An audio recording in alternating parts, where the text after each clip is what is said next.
बारदै सिख्ला रंजालि बैसागु फोरबोनि खुंगा 25थि रुपाथि मायथाइ फोरबो फालिथायखौ खुंनो थाखाय साखाफारा। फैगौ बैसागु दाननि 5, 6 आरो 7 इंराजि 19, 20 आरो 21 एप्रिल रुपाथि मायथाइ फालिथायखौ खुंनो थाखाय साखाफारा। गोदान बोसोरखौ बरायनायजों लोगोसे गरेस्वर हालामनि सिङाव थानाय बारदै सिख्ला रंजालि बैसागु आफादनि दैदेननायाव बोसोरफ्रोमबो फालियै फालियै देग्लाय बोसोराव 25 बोसोराव आगान होबाय। थिग बेबादिनो 25थि रुपाथि मायथाइ फोरबोखौ बिहुराम बर' गोजौ फरायसालिनि गेलेग्रा फोथाराव सानथामनि हाबाफारि लानानै देग्लाय बोसोराव गाजा गोमजायै खुंनो थाखाय साखाफारा। थिग बेनिनो दिनै गाहाय सायनासालिनि लाइखुन्थियाखौ फुंबिलि 10 रिंगायाव गायसननाय जायो। बे गिबि लाइखुन्थिया गायसननायाव बाहागो लायो गरेस्वर हालामनि बयजोंबो सिनायजानाय समाज सिबियारि हरेननाथ बर' बिथाङा दिनैनि गोथार सानाव गिबि लाइखुन्थियाखौ गायसननानै होयो। बे हाबाफारियाव बाहागो लायो दिदोम आफादनि आफादगिरि नेहाथारि आरो बानजाय आफादनि आफादगिरि नेहाथारि बिथांमोनजों लोगोसे गुबुन गुबुन बिबानाव थानाय दैदेनगिरि बिथांमोना बाहागो लायो। बे गोथार सानाव फोरमायनाय बादिब्ला 25थि रंजालि बैसागु फोरबोआ गिबि साननि हाबाफारि बायदियै गेलेनाय आरो मेथाइ रोजाबनाय, मोसानाय आरो थुनलाइयारि आयदाखौ लानाय जादों आरो बेनि अनगायैबो नैथि सानाव बायदिसिना हाबाफारि लानाय जादों होननानै फोरमायदों। लोगोसे जोबथा सानाव एबा 7 बैसागुआव गेवलां बैसागु मोसानाय बादायलायनायाव हाबाफारि लानाय जादों। बे हाबाफारिखौ बेखेवनानै होफैगोन बर'नि फावखुंग्रि हेलेना दैमारि बिथाङा। बे जोबनानै थांनाय लोगो लोगो गेवलां मेल खुंनाय जागोन। गेवलां मेलाव गाहाय आलासि महरै बाहागो लागोन बिटिआरनि गाहाय मावफुं सोद्रोमा मानगोनां प्रमद बर' आरो थि बुंथिगिरि महरै बाहागो लाफैगोन उदालगुरि जिल्ला जौमा फरायसालिनि आयदा फोरोंगिरि मनालिसा दैमारि बिथाङा जर'खा आलासि महरै बाहागो लाफैगोन। आसाम रायजो बिजेपिनि आफादगिरि मानगोनां भबेश कलिता आरो मोनाबि हारिमु बिलिफां आयदाखौ बेखेवनानै होफैगोन 30 नं गरेस्वर बियामनि MCLA पबित्र कुमार बर' आरो बिटिआरनि मावफुं सोद्रोमा रनेन्द्र नार्जारि बिथांमोना बाहागो लाफैगोन। मोनाबिलि हारिमु आयदाखौ मेहेरगोनां खालामनो थाखाय बर'नि मुंदांखा मेथाइ खनगिरि नयन बरगयारी आरो रुबिन सिंह दैमारि, सोरांस्रि बसुमतारी, कामेश्वर नार्जारि, जिमेन नार्जारि आरो अनसुमै बर' बिथांमोना बाहागो लाफैगोन होननानै फोरमायदों। बारदै सिख्ला रंजालि बैसागु आफादनि जे दैदेननायाव 25थि जे रंजालि बैसागु फोरबोखौ नोंथांमोना जे खुंनो थांगासिनो। जोबोद गोजोनथाव बाथ्रा। दिनै जोङो फैगौ बैसागो दाननि 5, 6, 7 खालाराव खुंनो लानाय जोंनि बारदै सिख्ला रंजालि बैसागु आफादनि 25थि बोसोरसालिया जिथु रुपाथि मायथाइ फोरबो, बे फोरबोखौ जों खुंनो थाखाय जि थाम-थिम खालामनाय, बे खालामनायनि गिबि हाबाफारि हिसाबै जोङो जिथु खुन्थिया गायसननाय, लाइ खुन्थिया गायसननाय, बेखौ जोङो दिनै हाबाफारिखौ जाफुंहोबाय। जोंनि बे ओनसोला हारिमु दिन्थिफुंनायाव जोबोद आखा-फाखा होननानै जों बुंजागोन। जों जोबोद गोजोनथाव बाथ्राया बेनो 25 बोसोरनि सिगाङावनो बे ओनसोलनि रायजो राजाफ्रा हारिमु दिन्थिफुंनायनि खोथाखौ सिन्था खालामनानै बे बारदै सिख्ला रंजालि बैसागु आफादखौ दादोंमोन आरो बै समनिफ्रायनो गामि ओनसोलनिफ्राय बेबायदि स्टेजाव लाना फैनानै बैसागो फोरबोखौ कम्पिटिसननि गेजेरजों एबा बेबायदि फिल्डआव दिन्थिफुंनायनि गेजेरजों दिन्थिफुंनो थाखाय लादोंमोन। बेनि थाखाय आं गिबियावनो बिथांमोनखौ साबायखर होगोन, जायफोरा बे खोथाखौ सिन्था खालामनानै बर' माहारिनि बैसागो फोरबोखौ बेबायदि फालिनो थाखाय बै समाव थाम-थिम खालामदोंमोन।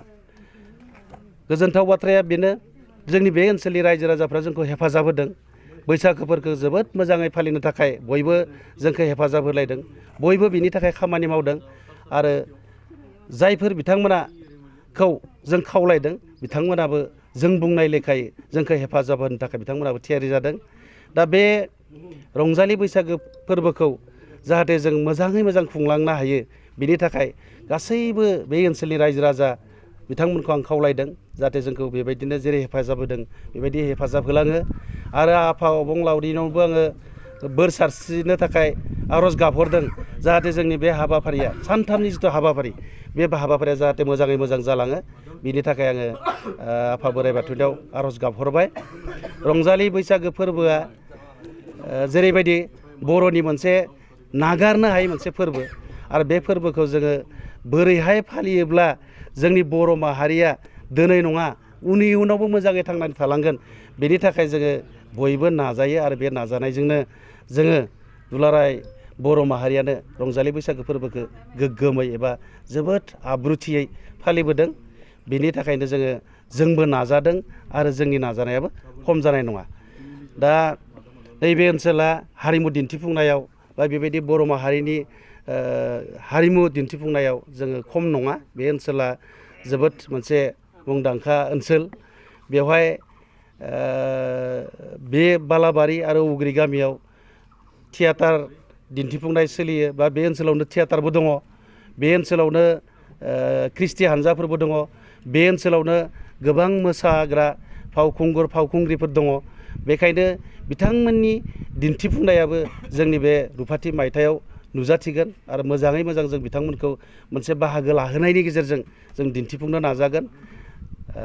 जायखिजादोला आं जोबनायाव मोनसे खोथाखौ खावलायगोन जे बे फोरबोआव जाहाथे बयबो मोजाङै जों हेफाजाब होलायनानै फोरबोखौ मोजाङै खुंलायनायाव बयबो जोंखौ हेफाजाब होलायनानै नुजाथिनानै फोरबोखौ मोजां जाफुंसार होयो। बेनि थाखाय आङो बयनिसिमबो आर'ज गाबनाय खुलुमहरनाय थाबाय एबा खावलायहरनाय थाबाय।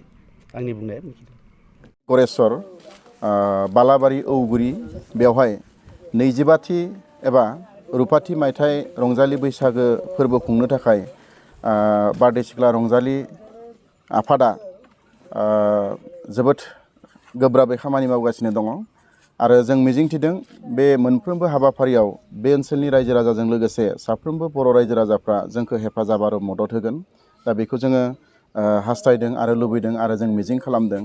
दा बेवहाय जोङो जोंनि रुपाथि मायथाइनि जि नैबे हाबाफारि जोंनि रंजालि बैसागो बेनि जे हाबाफारिफोर बे हाबाफारिफोरखौ जोङो जोबोद मेहेर गोनाङै जोङो खालामदों आरो मेहेर गोनां हिसाबैनो जोङो जोंनि हाबाफारिखौ जोङो जोबोद गाजा गोमजायै खुंफुंनो थाखाय जों नाजादों। जोंनि हाबाफारिफोराव जोङो गिबि सानखालि जोङो गेलेनाय बिथिङाव बे जायगानि जोंहा गोबां जाखांफुनाय जोंहा फरायसा बा उन्दैफोर दङ। बिथांमोनखौ थुलुंगा होनो थाखाय जोङो माराथन रेस, गोजौ बारनाय, गोलाव बारनाय आरो बायदिसिना बेबायदि दिरुं बोनाय बेबायदि जोङो बादायलायनायखौ जों लादों। बेनि उनाव जोङो जिहेथु मानसि माहारि हिसाबै जोङो थांना थानांगौब्ला बिफांसा आरो जों मानसिजों सोमोन्दो दङ हिसाबै जोङो बिफांसा गायनाय हाबाफारिबो जों लादों आरो जोंनि गोदोनि जि सिनियर जायफोर आफादगिरि नेहाथारि दैदेनगिरिफोर दङ बिथांमोनखौबो जों मान बावनाय हाबाफारि लादों। बेनि उनाव जोङो जिहेथु आथिखालनि जि जोंनि जाखांफुनाय जि मोसाखावरि बिथांमोना माने खुगा मेथाइ खननाय, गोदान मेथाइ माने रोजाबनाय, गोदान माने मडार्न कम्पिटिसन डान्स बेबायदि जोङो हाबाफारिखौबो जों बेवहाय लादों आरो बेवहाय जोंनि जायगानिल' नङा जोंनि बड'लेण्ड ओनसोलनि गोबां मानसिफ्रानो बा बाहागो लागिरिफ्रा बेवहाय बाहागो लागोन आरो बेजों लोगोसे जोंहा बायदिसिना हाबाफारि थागोन आरो जोंनि जि गेवलां मेल बे गेवलां मेलाव जोंनि बिटिआरनि CM गाहाय मावफुं सोद्रोमा मानगोनां प्रमद बर' बिथाङा बाहागो लागोन आरो बेयावहाय जोङो सासे एपइन्टेड स्पिकार हिसाबै जोङो हांख्रायदों। बिथाङा अदालगुरि हायार सेकेन्डारिनि आयदा फोरोंगिरि बिथां मनालिसा दैमारि आब' आरो लोगोसे जोंनि स्टेट BJPनि मानगोनां आफादगिरि बिथां भबेस कलिता बिथांखौ जोङो जर'खा आलासि हांख्रायदों आरो हारिमु जोंनि जि बैसागो गेवलां मोसानाय बे मोसानायाव जोङो बर'नि सासे मुंदांखा फावखुंग्रि जों बयबो सिनायखायो बिथांखौ जोंनि रायजो राजाफ्राबो बयबो अनसायो आरो नायनो लुबैदों। रायजो राजानि खावलायनाय लेखायै जों बिथांखौ लिंदों। सासे मुंदांखा फावखुंग्रि हेलेना दैमारि बिथाङा जोंनि जि गेवलां मोसानाय बे गेवलां मोसानायखौ बेखेवनानै होगोन आरो हारिमु आयदायाव जोङो सासे बर'नि मुंदांखा मेथाइ खनगिरि बिथांखौबो जोङो बयबो मिन्थिगौ बिथां नयन बरगयारि बिथांखौबो जोङो हारिमु मोनाबिलि आयदायाव लिंदों आरो बेबायदिनो जोङो जोंनि हारिमु बिलिफां आयदाखौ बेखेवना होनो थाखाय जोंनि MCLA मानगोनां पबित्र कुमार बर' बिथांखौ लिंदों आरो EM रनेन नार्जारि बिथांखौबो जोङो लिंदों आरो बेबायदिनो जोंहा गोबां आलासि दङ जाय बिथांमोना जोंनि मेलाव जों बाहागो लानो थाखाय बिथांमोनखौ खावलायदों आरो जोंनि जे मोनफ्रोमबो हाबाफारि बे मोनफ्रोमबो हाबाफारिफ्रा माने खोब माने मिनिंफुल माने बेबायदि जागोन आरो जोंनि जे प्रग्राम बे प्रग्रामाव जोङो बर'नि गुबै जे हारिमु जोङो बेखौ दिन्थिनो थाखाय जोङो नाजादों आरो थांनाय समफोराव जेरैबायदि नाजाबोदों जों बेबायदि जोङो जोंनि हारिमुखौ जों दिन्थिनो थाखाय अराय जों नाजालांगोन। आङो बेखिनिखौनो बुंबाय। 25थि जे रंजालि जे बैसागु फोरबो फालिनायाव जिहेथु गिबि लाइखुन्थिया गायसननायखौ नोंथाङा बेवहाय बाहागो लादों बे बिथिङाव गिबि गिबियावनो आङो नोंथांमोन बयनिसिमबो आंनि अननाय आरो सिबिनायखौ जासिहरग्रोबाय। दिनै जोङो नैबे औगुरि आरो बालाबारि ज'है खुंनो लानाय जा फैबाय थानाय बैसागो दाननि 5, 6, 7 खालाराव जा रुपाथि माइथाइ खुंनो लादों। दा बिनि गिबि खुन्थियाखौ बानजाय आफादा आंनि आखाइजोंनो गायजेननाय जाबाय। आङो जोबोद गोजोननाय मोन्दों जे बे खामानिखौ मावनो मोननानै। जोंनि गोदो गोदायनि जोंहा गेदेमा बिथांमोना जिहेतु बुंलांदों जे समाजनि मोनफा मोनफा फोरबोफोरा समाजखौ खौसे थानायाव मदद होयो, खौसे जानायाव मदद होयो होनना। दा जोंबो बोसोरफ्रोमबो बे रंजालि बैसागु फोरबोनि गेजेरजों नैबे औगुरि बालाबारिनि समाजा खौसेयै रायजो जाबोदों आरो खौसेयै जोङो जालांबाय थागोन। बे मोनसे जोंनि जा फोरबो खुंनायनि ओंथि आरोखि। ओमफ्राय जों सानदों जे थांनाय 25 बोसोरनि उनाव देग्लाय जिहेतु जोंहा रुपाथि माइथाइ खुंगोन। बे रुपाथि माइथाइ खुंनायनि गेजेरजों जों मोनसे समाजाव मोनसे मेसेज होनो नाजादों। बेनो जाहैबाय समाजखौ एसे फोसाबनाय, जेराव जोंनि समाजाव दायो मोसानाय मुसुरनाय दामनाय देनायनि गेजेरजों बान्था मोननो नाजानाय मानसि खम दङ। माने गावखौनो मोसानानै माबा मोनसे आनजाद होनानै बेवहाय देरहासारनो लुबैनाय खम दङ। ओरैनो जोङो रंजाबायनो मोसाबायनोल' लुबैग्रा मानसि दङ। दा बे बिथिङाव नैबे फोरबोनि गेजेरजों जों मोनसे सानदों जे मोसाग्राफ्रा मोसानानै, मेथाइ खनग्राफ्रा मेथाइ खननानै आरो दामग्राफ्रा दामनानै जाहाथे बादायनानै बान्था